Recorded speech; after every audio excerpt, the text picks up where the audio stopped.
Hello, hello. Sounds like we have a little bit of an internet problem today. Sorry, guys. This happens sometimes, and there's not much we can do about it. But we will be rocking today.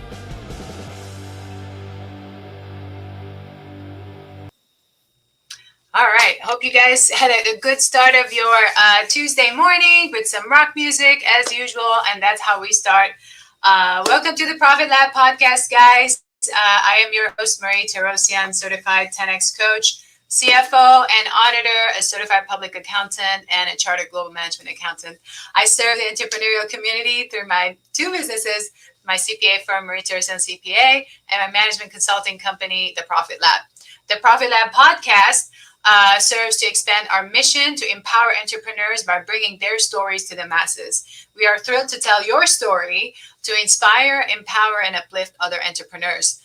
Check out our website where we have the audio version of the podcast, obviously not the show, theprofitlab.biz/podcast.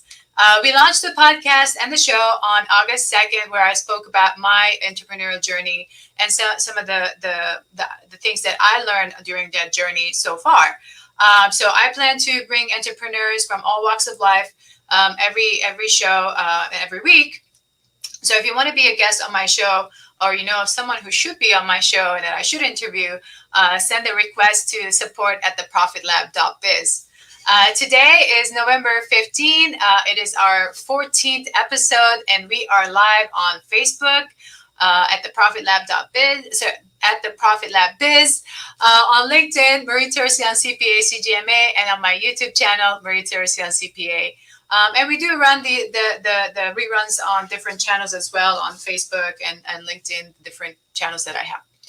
So make sure, whichever channel you're following us on, or watching us or listening to us, make sure to subscribe, follow, like, and share so that everyone else can actually hear the information that we are sharing today and the stories of the entrepreneurs that we are bringing here. So with that, today my guest is Carlos Pulido. He is a business consultant for 26 years.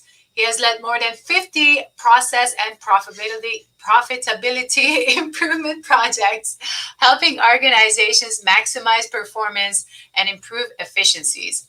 Carlos, welcome to the Profit Lab podcast.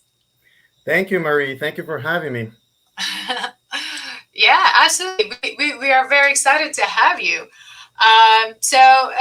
Carlos, I mean, you and I know each other for a while, but, for the sake of, our guests and our viewers and our listeners. So I always start my question to entrepreneurs, like, tell us a little bit more about you, the person, Carlos, the person, not necessarily the business owner or the professional.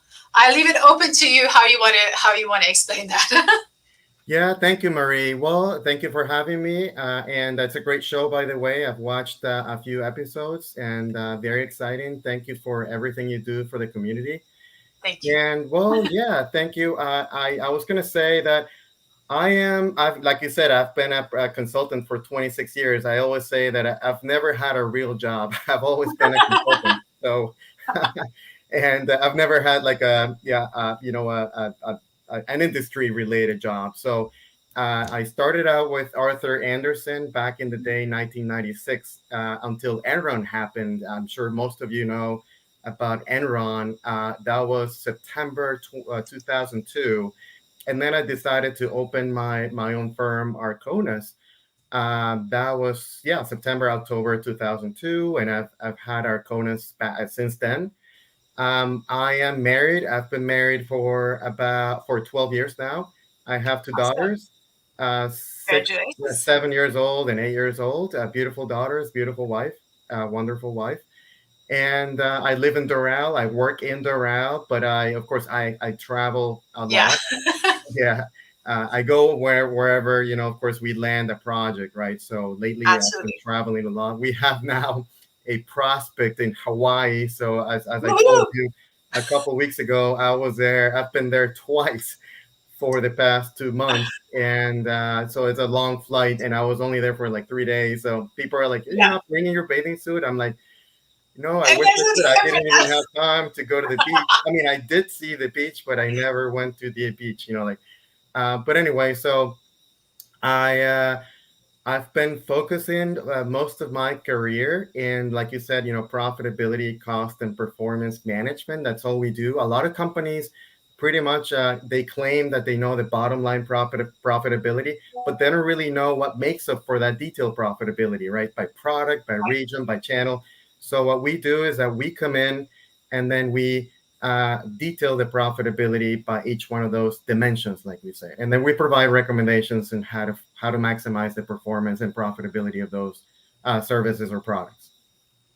Yes, that's awesome, awesome, and yeah, you and I have talked about some of those things, because we can get geeky about those numbers sometimes, but for the sake of the show right now, I'm gonna skip through for now, and then I'm gonna go into so one of the things that it's important to note that what makes us entrepreneurs, like why would we start our own little journey, why would we just not switch and go to work for somebody else. So for example, you started working for Arthur Andersen, and yes, you were doing project management. That, let's say, why did you decide to start your own business right after that? Like, what is that motivation that made you decide to do that instead of going to another company and just working for them as a Yeah. project manager?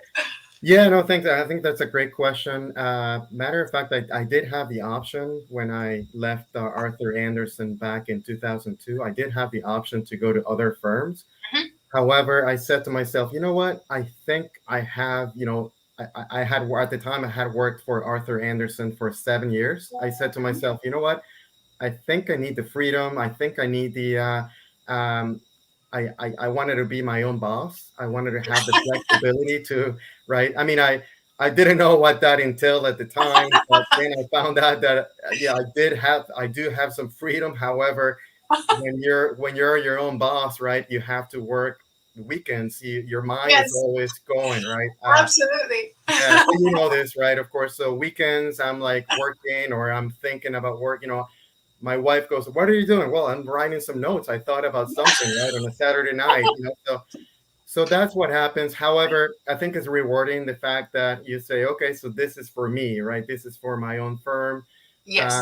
Sometimes I thought about, "Oh, did I make the right decision?" But I think I did, because of course it's always great to have some stability, right? When you have Absolutely. when you're an employee, right? You get your check every month, but when you're an entrepreneur, you don't know when that check is going to come, right? So you have to really Yes. work hard at it, and you have to be consistent. Yep.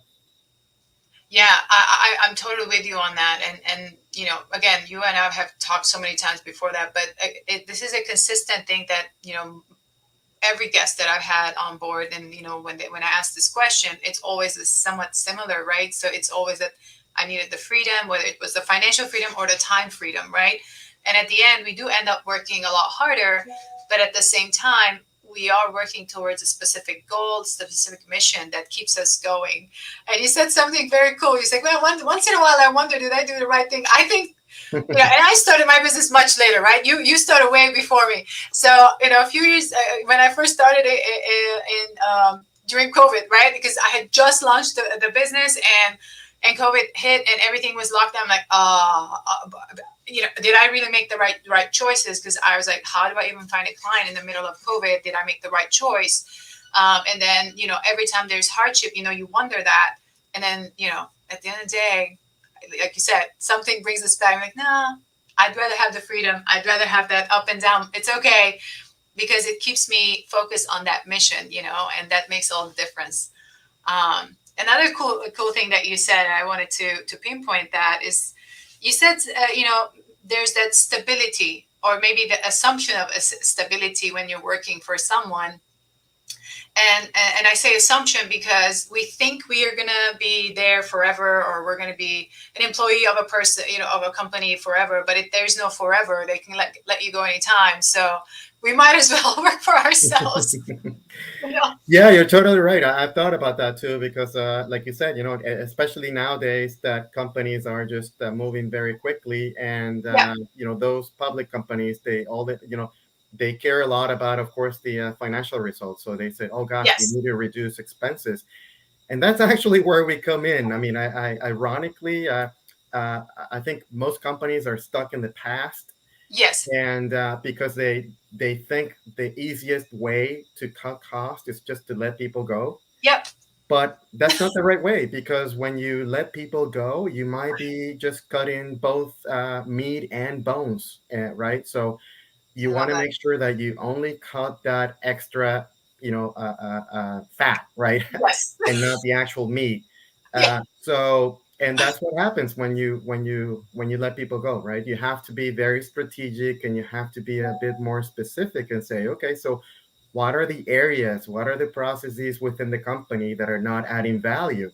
Absolutely. And when you hear all these large companies, oh, Facebook nowadays, I don't know if you heard about I it. was just, yes, They're yes, letting go yes. about 11,000 people, I think. I know they have about, I think, over 100,000 people, but now they're letting go about 11,000 people. So that's a little over 10% of their workforce. That's a Mhm. huge, decision, I think. Yeah, yeah. I agree with you, and it's very sad to see that some of these big companies that should have all the processes in place and their profitability all managed properly, they can just go out and just let go. I don't know, so much of their workforce, and just expect things to just go normal. And smaller business owners like us, we just can't even. We won't even think about that. We're like, no, our people are our best people. It makes us who we are, and we're serving our clients top notch because we want to have these great people with us. Like, I would not want to let go of any of my people unless they're just not doing a great job, let's say, or they're just, they are that fat. They're not adding value to my clients. And that would be a very strategic choice versus just like, hey, I don't know how to manage my finances. I just want to get rid of a bunch of people. Um, you know, it's the Yeah, people make the business. Your people are going to be taking care of your clients, and if you're getting rid of everybody, you can DIY everything. Say, what happened in yeah, our level? totally, Marie. And you know what? Sometimes people say, well, but this, maybe, I don't know. How do you know? I mean, yeah, they picked 11,000 people because they were just not what? They were not qualified, or they were just not adding value. I believe that if, let's say, I mean, I think they were hired for some reason, right? At first. Right. So, I mean, I'm not talking about that specific company, but any other company, right? General. And Yeah. what you can do, I think everybody's good at something, right? So, especially at those large companies, and so what Yes. you can do, where those companies can do, they can actually say, okay, so what are the skills? What are the goals of each Love it. one of the groups of people that are working on the different areas? So how do Yep. I redeploy those people Uh-huh. to the right areas where they can actually add value and Yep. maximize the efficiency and the performance of the business? I love that. I'm so glad you said that. I'm so glad you said that. And I've experienced it myself too. Like, in situations where it would be a better fit, let's say, for me to have done something else, at specific times in my career, but that was not the situation, right? And and it just very difficult. And then in certain cases, I have been the person to have to make a decision saying, well, this dude does not have to, they're playing, they're wasting time while they're on the job, they're not really fitting with the culture of our company, for example, and just had to let go, versus the person that's like, well, they have other skills, we can move them to another department. So yeah, I think it's very important to see where the best skills are. And by the way, I'll put it out there: anyone that's getting laid off and you have great skills and you're teachable, I will hire you. I want to Exactly. scale fast. I will hire you. I'm going to put it out there. So with that, so all right. So another question I usually ask Carlos is, what are one of the biggest things that have made a major impact in your life? And it could be anything, personal, business, whatever. What has been a big impact in your life? I leave it open because I'm sure you think of one thing, and whatever it is, you can tell us about it. I think I can think of two things actually. One was the birth of my daughters. I think that was a big impact.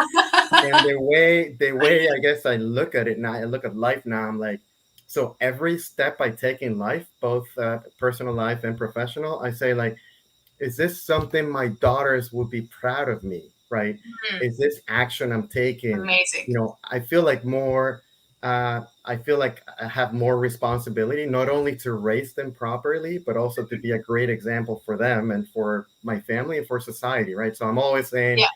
I want to make sure that every step I take is very, it's the right step, and I'm adding value. So that was the, this happened, like 8 years ago, and then the other thing I wanted to mention was the pandemic. Of course, that was another big Yes. event. It took a big toll on my, of course, my company, Of course. and we pretty much didn't have any business at that point. I mean, Wow. of course, we were very busy. We were out there. We were trying to pivot ourselves to see what other service related to what we do we could offer. Sure. However, it was very tough. It was really tough to find business, and because at the time we had just finished a couple of important projects, and then that was early March 2020, Hmm. and the pandemic was just a couple of weeks after that, right? Started a couple of weeks after that. So I was like, Yes. wow, so that, I guess, I learned a couple of things and said, wow, we better get prepared for these type of events in the next Yes. few years, or the next few months, to make sure that we're ready to face any of these challenges by what? By, first of all, making sure that we have a solid base of customers, a solid base of partners, to make sure that we have a great networking, our network Yes. of partners or prospects and clients, to make sure that we are, we can thrive in any economy. Yeah. Because I believe that, of course, the services that we offer to the community or to the businesses are great in both, in a good economy or in a Or in a bad. not Yeah. so good economy, right? So because we look at costs, we look at expenses, we look at the efficiency of the processes. So Yes. I believe that we could do well in both economies, but that wasn't the case back in the pandemic. So it was a challenge, and of course, our projects were completed on site. So if we had a client in Dallas or in Seattle, we were there on site almost every Oh, week. wow. Okay. And so things changed now. Of course, most consultants now are doing a lot of work remote. Virtual. Yep. However, I don't believe in doing 100% of the work remotely, right? Because you have to be able to shake somebody's hand. When Of you sell an course. important project, you have to be there. When you kick off the project, you have to be there. When you deliver Absolutely. the results, and then you validate the data so that you can receive feedback face to face. Absolutely. I love that. I'm so glad you said that. And that's kind of how I started as well, especially when I'm serving here in the Florida market. I guess it's a little bit easier to travel and but Mhm. I did set up my business to be pretty much virtual. But I like what you said. I do love to shake hands and be able to see the person, at least in the, in the beginning stages and when you're closing out. But the good thing is that with the firm and or whatever I'm doing coaching, it's like a continuous thing. So I'm seeing them all the time. But in a project based, and I did that as a consultant in 28 end of 2018, 2019. Yes, I actually wanted to be there. I wanted to be able to speak with the CEO myself. I wanted to talk to each and every individual myself. Sometimes Mhm. it's just a very different feel, right? So yeah, right on, my friend. All right, so now let's talk a little bit about the type of clients and customers that you are serving. I know there's different industries specifically that you work with, even though you can serve any industry, but there are specific industries that you are focusing on right now. What are those industries and the customers that you work with?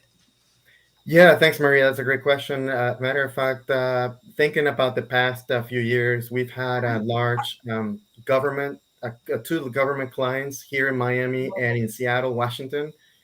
We've had a couple of large. We had a CPG company up in Canada. We're after a large CPG company here in the U.S. in Chicago, in the Chicago area. Uh, we're also working with actually a couple of small firms here in Miami locally.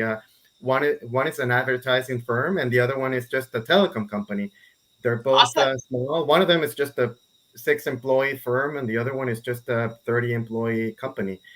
And but our services, like you said before, can pretty much add value to any industry, right? So Yes.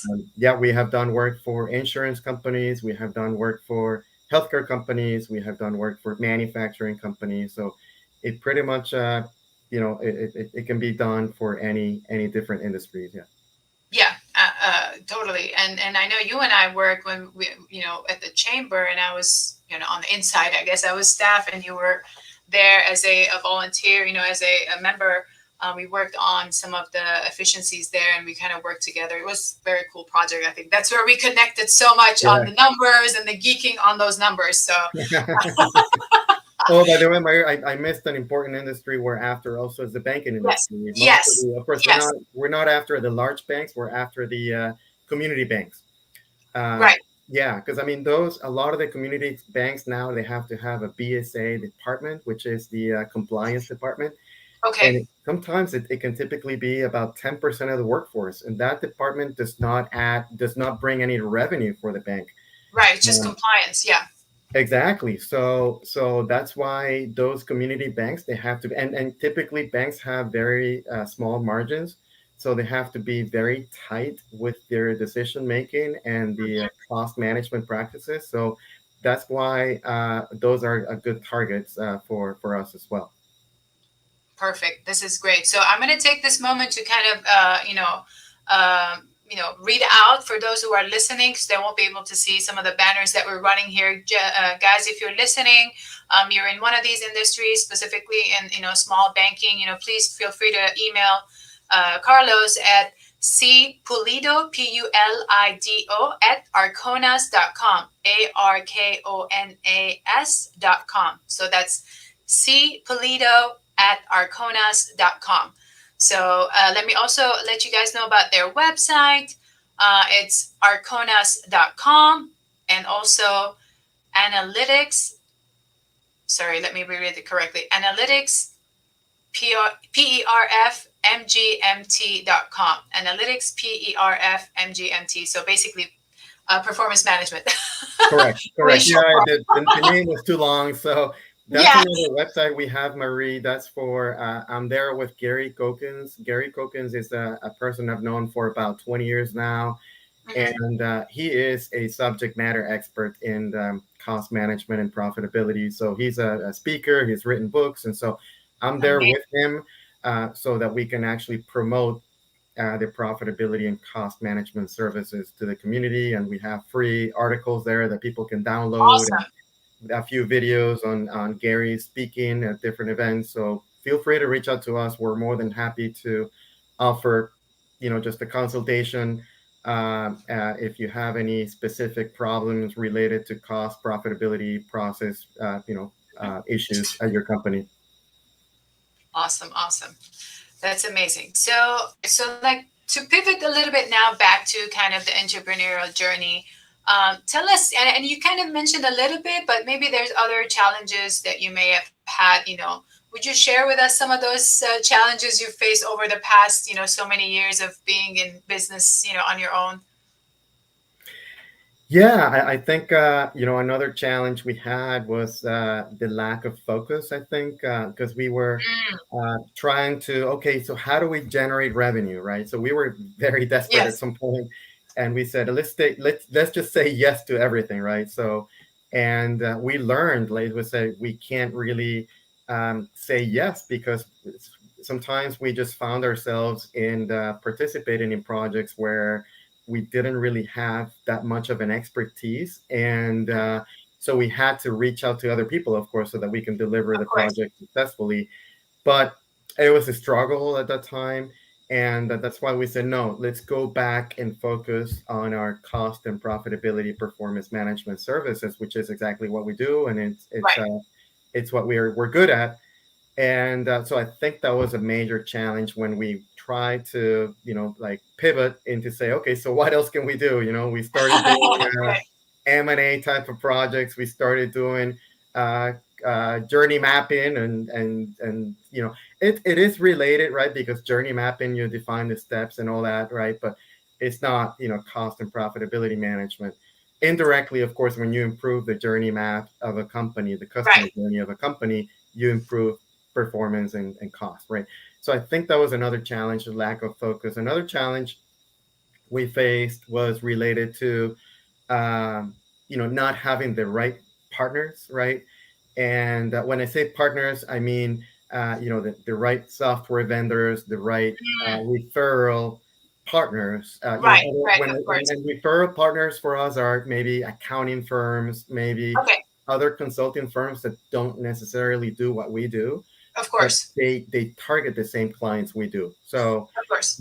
by partnering with them, we can actually offer our services either together, or they can just let us know, Extended. look, one of Right, our clients is interested in your services, right? So I right. think that was another challenge we had, where we were kind of facing. So how do we connect to the right partners? So and we were, thank God, we have now, I think, the right partners that we can rely on. And yeah, that's why we have been successful in the past few years.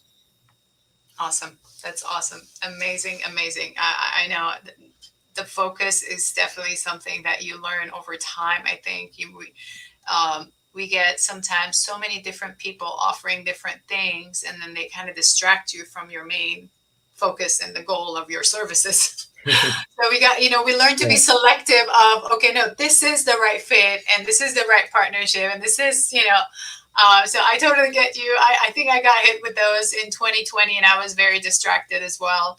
And then in 2021, I was able to refocus as well. So I know exactly what you're saying. Yeah, Maria, and that also, of course, translates into cash flow Of issues. That course. translates into problems, internal problems, right? I mean, all other challenges that are a consequence of not having the right partners, not having the right marketing strategy, also, right? So, Yes, yes, absolutely. Yeah. And we can work on those too. yeah, exactly. We've been having some cool discussions on those as well, you and I. So Yeah. yeah, we can work on those too.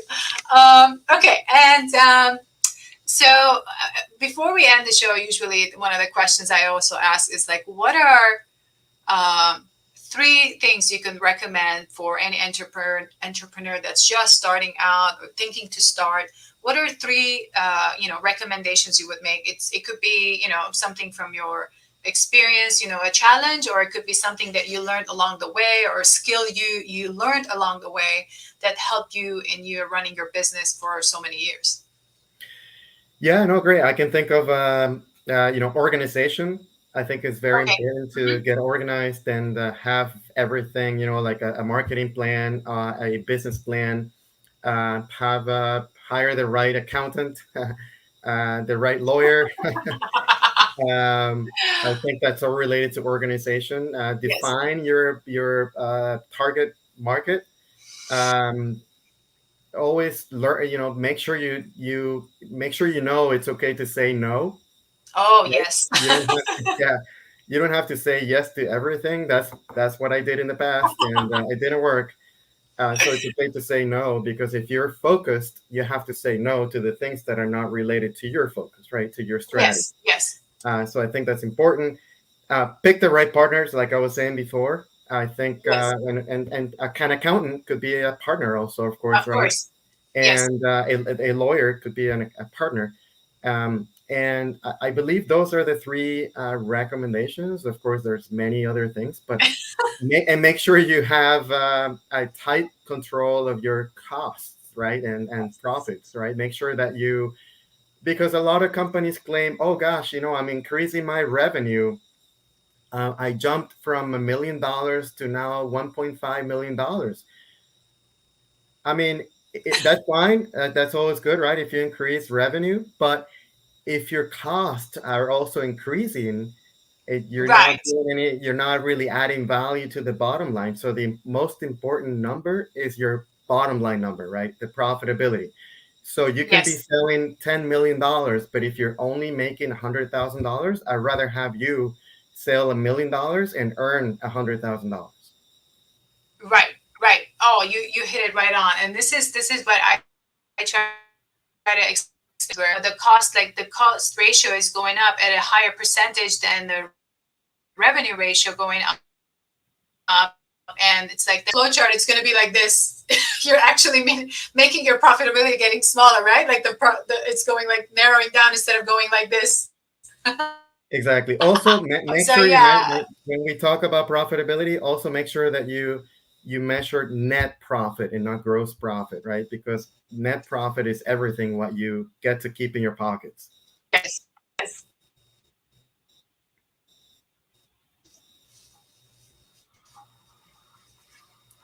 I I think my internet is struggling again, but it's okay. We were able to capture most of it. Yes, Carlos, congratulations to deliver on delivering excellence to your clients. And is there any last thoughts you wanted to share before we wrap up the show?